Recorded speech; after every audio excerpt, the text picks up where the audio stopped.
and so on. And may mga few na ko ma-remember. Wa man yun nilibog ni si nanay. Kay always welcome din ni sinyuhang balay, no? Mostly college days, no? College time nga makikibisita mi dito, magbuhat og mga project, no? Napagi time sa una ko sa inom. So, no, sa grasya sa Ginoo, ana ay kagawasan. Again, ako si Pastor Herman. And allow me to share God's goodness, no?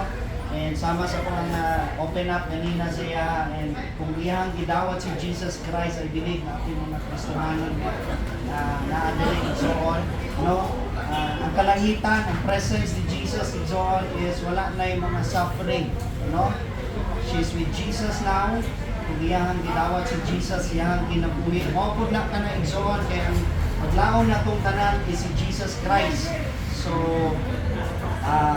let me read so on sa Isaiah, no, or even in Matthew 27, or let me even read sa Romans 3. So, mao gyud ni ang common kanatong tanan, no? Yun sa Bible nga susama daw kita nga mga karnero nga mga nasalaap, no? Kay napanunod na to ang sala ni Adan. So mao na tungod ni ana kitang tanang tao nakasala, no? We have fallen short sa glory sa Ginoo, pero ang Dios kanato igsoon mahimayaon, mahigugmaon. Atong Heavenly Father is so gracious. So giingon sa Romans 3, let me read Romans 3, even giingon diri sa 23. It says here, for all have sinned and come short of the glory of God. But naay paglaom igsoon, being justified freely. Wow, by His grace through the redemption that is in Christ Jesus. So kitang tanan nakasala o nahilayo, nakabsan sa himaya sa Dios. Nga kung kita mamatay unya wala si Jesus sa atong kinabuhi, ana ay fearful expectation, ana ay hell, ana ay lake of fire. Pero ang kamaayo igsoon, gibuhat ka ng hell dili para nimo, no? Inemo ka tapa dili ka para sa imperno. So that's the good news. Kay gibuhat ka na sa Ginoo igsoon para kang Satanas. Kay diha itambong si Satanas igsoon niya. Dili si Satanas ang nanag-iya ni anang hell. Dili siya diha magdumala usay mao mag-portray sa mga Hollywood sa movies nga si Satanas naglingkod o nagdominate diha sa hell. No! Giyon sa Bible, itambong siya diha o mag-suffer si Satanas diha. But ikaw o ako, ang paglaom ka nato, ana kang Jesus Christ, kay iya ka nang gibayra na dito. No? Sa gibuhat ni Jesus Christ, no? Namang yun tayo mga loved ones, susama kang nanay, no? Nga nauna na nato, no? But the hope is, sa dihang atong dawaton si Jesus Christ atong kinabuhi igsoon, karong takna kita maluwas, ug kung mahanaw atong physical body, ana ay ginharian sa Dios, ana si Jesus nga musugat kanato dito sa kalangitan. No, this is just a temporary igsoon. Okay, there will be a day of resurrection. No, na ay resurrection. Kaning tanan nga atong nakita diri sa kalibutan, this is just temporary. This is subject for fire. Sunugon ni tanan igsoon because we are waiting for the coming of Jesus Christ. No, si Jesus mubalik ug iyang pagkakwaon ang iyang mga anak. No? So, ang paglaom kanatong tanan igsoon, atong desisyon sa kinabuhi is now. Karon, kung ato bang pilion nga kita mamahimong anak sa Dios. So, labaw sa tanan tinguha o gusto sa Ginoo nga ikaw ug ako maluwas. Yun sa Bible, dili gusto ni Jesus or dili gusto sa Father nga naay mahanaw or naay ma-perish bisag isa.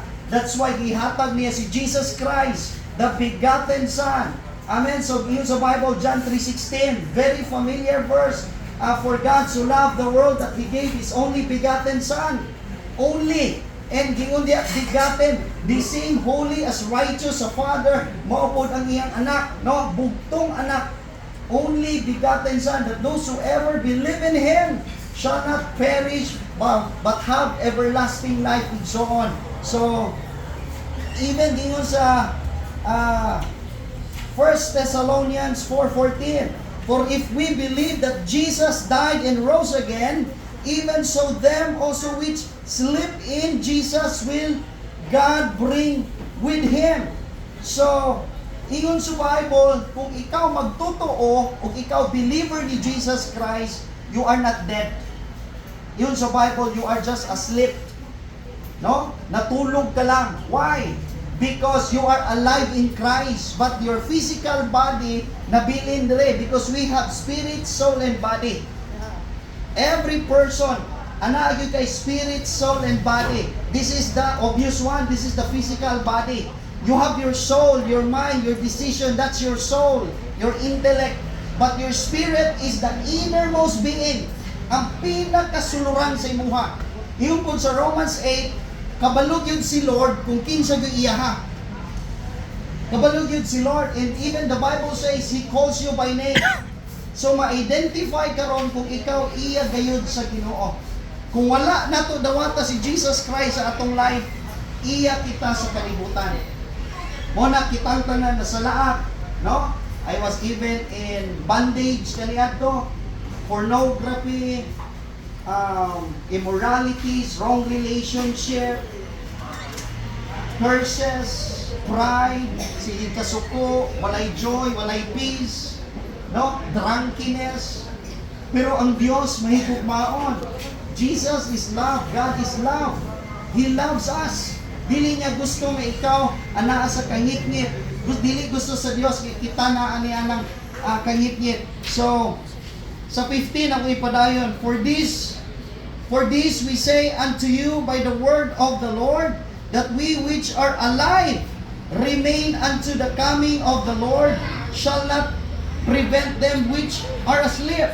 For the Lord Himself shall descend, hallelujah, from heaven with a shout, with the voice of the archangel, and with the trump of God, and the dead in Christ shall rise first. So kung mubalik na si Jesus igsoon, kunya ikaw karon parehani nga naana diri sa kabaong igsoon, pero kung mubalik si Jesus Christ, pero she's a believer of Jesus Christ, she will be raised to life. Wow! Can you imagine igsoon? Inana ka-amazing ang mystery nga gusto ipa-reveal sa Ginoo. That's why naagyoy sadness, naay kasubo, no? Kay of course, at inyuha man ng inahan, no? Ako man ng pinangga. Pero naagyoy kasubo igsoon. Pero the good news is ana ay resurrection.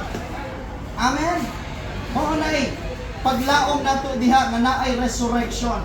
Physical body, spirit, soul, and body igsoon nga mag-reunite na siya. So karon padayon ko igsoon sa 16. For the Lord Himself shall descend from heaven with a shout, with the voice of the archangel, and with the trump of God, and the dead in Christ shall rise first. 17. Then we which are alive and remain shall be caught up together with them in the clouds to meet the Lord in the air. Excited ba mo makikita kay Jesus Christ face to face? No? Kinsa excited makikita kay Jesus face to face? Wow! So, and so shall we ever be with the Lord. Wherefore, comfort one another with His words.